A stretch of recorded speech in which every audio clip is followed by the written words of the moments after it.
What are 25 things every intelligent person should know? Number 1, people will hate you for your intelligence.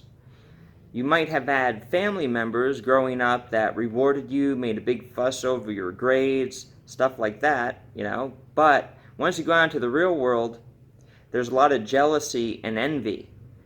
There's going to be a lot of accusations that you're egotistical or condescending or that you're mansplaining things, even though you're not, because you make people feel inferior. And if you make people feel inferior, they're going to hate you. Number 2, being intelligent in one field does not mean you're going to be intelligent in every field, okay? I'm good at theology, I'm good at philosophy, I'm good at music. Doesn't mean that I'm going to be a great dancer, doesn't mean that I'm going to do good at business. People tell me all the time, oh, you could do anything you put your mind to. But guess what? Some things come a lot easier than others. Number 3, everyone is stupid when it comes to different aspects of life. We all have habits that we have cultivated, and we've made decisions in order to instantiate those habits. For every decision you make, your brain is going to alter itself, all right? Some people have cultivated bad habits even though they're extremely intelligent, and we call bad habits vices. Number 4, theory does not outweigh experience. When I went to Aquinas College in Santa Paula, California, I was a little bit older than everybody else, 18, 19, 20 years old. They were very intelligent. You have to be really smart to get in that college. But they sounded sort of silly when they talked about hypothetical real-life scenarios that they've never experienced. They sounded like children. Smart children, but still children. That brings us to number 5. You still need to respect your elders. I know that you could outsmart them and outwit them and think faster than them, but they might have come to realizations and have wisdom that you don't. Okay, so still listen to them. Okay. Number 6, just because you can prove something to yourself does not mean you could prove it to other people. Can you prove calculus to a toddler? No? Well, don't expect to be able to convince the average person about your theories. Einstein was thought wrong by everybody. Only a few people in the world understood the theory of relativity. It took a lot, okay? So, if you're a genius, you got to get your ideas to other geniuses. Stupid people are not going to accept them. Number 7 is look up the Dunning Kruger effect. Smart people underestimate their intelligence. Stupid people overestimate their intelligence. That's why stupid people will argue with you, because they think they're a lot smarter than what they are. Call them a dilettante. Number 8, every intelligent person should be familiar with the writings of Plato, Aristotle, and Aquinas. Now, the reason I say Plato is for his technique of asking questions, his way of thinking. Even though his philosophy is a little bit antiquated, he was very smart and he was a good role model. Aristotle was right about most things, but still a little bit antiquated. He is a very good person that both believers and non-believers can study for logic. Those people who are believers in God, should study Aquinas, St. Thomas Aquinas. Even if you don't believe in God, you should read St. Thomas Aquinas. I've read Einstein, I've read Kant, I've read Augustine, many different people. To me, St. Thomas Aquinas seems like the most intelligent human being, other than Jesus, that ever existed. Number 9, if you stop using your brain, you will lose it. Okay? It's just like anything else. It's happened to me. When I stopped going to college for a little bit, stopped studying, I started to lose it. After like 6 months, I started becoming dull. I had to become sharp all over again by studying for the GRE. See, in college or when you study for a test or something like that, you have other people marking you and grading you and keeping you sharp. It's hard to keep yourself sharp. Again, it goes back to the Dunning Kruger effect. And if you're smart and used to being right all the time, it could be really easy to get caught in an echo chamber. So keep using your brain. Number 10. You will be good at anything you put your mind to.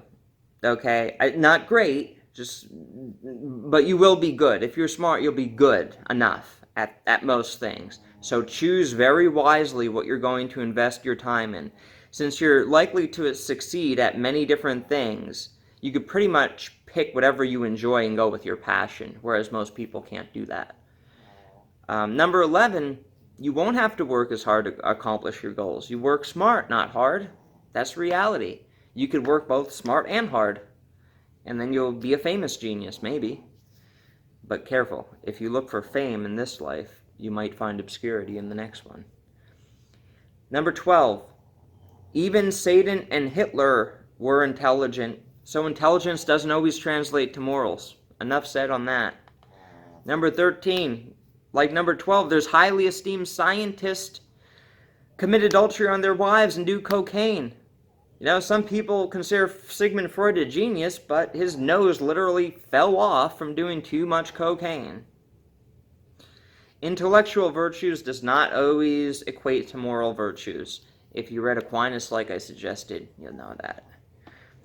Okay, so most people will assume that a person cannot be both intelligent and attractive. Come on. Duh. Anyway, sorry, I couldn't resist. Number 16, most people will assume that book smarts and emotional intelligence are mutually exclusive. They're not. You could be book smart and you could be emotionally intelligent too. Again, it has to do with what you practice. If you only put your interest into objects, then you're only going to be book smart. If you take an interest in people, in the human person, you're going to be emotionally intelligent too. Number 17, do not use your intelligence for an excuse to do whatever it is. If you read the book Crime and Punishment, it's all about this guy who justifies a murder because, he's above the laws of society. And yes, society does have some pretty ridiculous laws. We have to be careful that we don't become a sovereign citizen, and then the government will get you. Okay, number 18. There is always someone smarter than you are. How do I know that? Well, my YouTube channel, it says the smartest man in the world. So, there's always somebody smarter than you. Again, couldn't resist. Not really. Really the reason I do that is just to trigger my haters. That's how I handle my haters. It makes myself laugh. Number 20. The way you feel jealous about me being smarter than you is the same way other people feel about you being smarter than them. All right? If you're still watching this, I'm probably smarter than you are.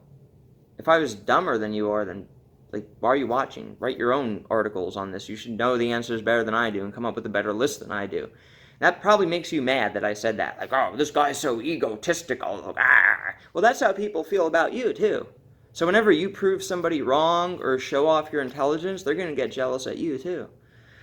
All right, so actually number 21 is the same way now. Number 21 is, after I just said that, the same way you want to prove now that you are in fact smarter than me. Maybe you're going to quote your field of expertise and show how much you know. Well, that's the same way you make stupid people feel about you. Whenever you make somebody feel stupid, they want to prove that they're smarter than you in some way. If I say I'm smarter than you, you want to prove otherwise, right? Hit me with something I don't know. Catch me in a mistake. Correct my spelling. Whatever. Number 22. Intelligence, to some degree, is an innate attribute. So even with a lot of work and effort, you'll never be smarter than me. Sorry. Okay. Well, I'm joking, but same idea. Some people have gifts that will never be exceeded. So concentrate on your own gifts. All right? Everybody has their own gifts. Now, number 23 is the way I just made you feel about never being as smart as I am is the same way that you make other people feel that are stupider than you. So remember that. Number 24. By now, you might be really jealous and envious of me. Like, you know how you tell you're jealous of me? If you think I'm egotistical, you're jealous of me. Okay, if you think I'm bragging, you're jealous of me. If you can't tell I'm joking, you're both jealous and stupid. So you're probably ready to call me an egotistical narcissist or something like that. Realize that that's how stupid people perceive you whenever you show off your intelligence. Ta-da! Okay, 25. Have a plan for when you are surrounded by jealous haters who refuse to let you ever be right because your intelligence makes them feel inferior. You just got to be ready for that, okay? You know, publish a book, get your information out there. That's what I do. I publish my answers on Quora. I cannot get likes on Facebook for nothing. Everybody hates me. On Quora, everybody upvotes my stuff. Go figure. It's because Facebook is this more like personal thing. It really is about people's egos. Publish books, even anonymously, ghostwrite stuff, because if you become too familiar with people and you're intelligent, they're not going to want you to succeed. They're always going to try to catch you making a mistake or tripping you up or trying to find out where you're wrong. So if you like my work, please follow me. If you love my work, click my profile, subscribe to my YouTube channel, click the little bell. That's going to help me put food in my mouth, a roof over my head, okay? So hopefully you got something out of this video. Let me know what you guys want, and I'll post more. Or tell me it sucks and where I could improve. Thanks.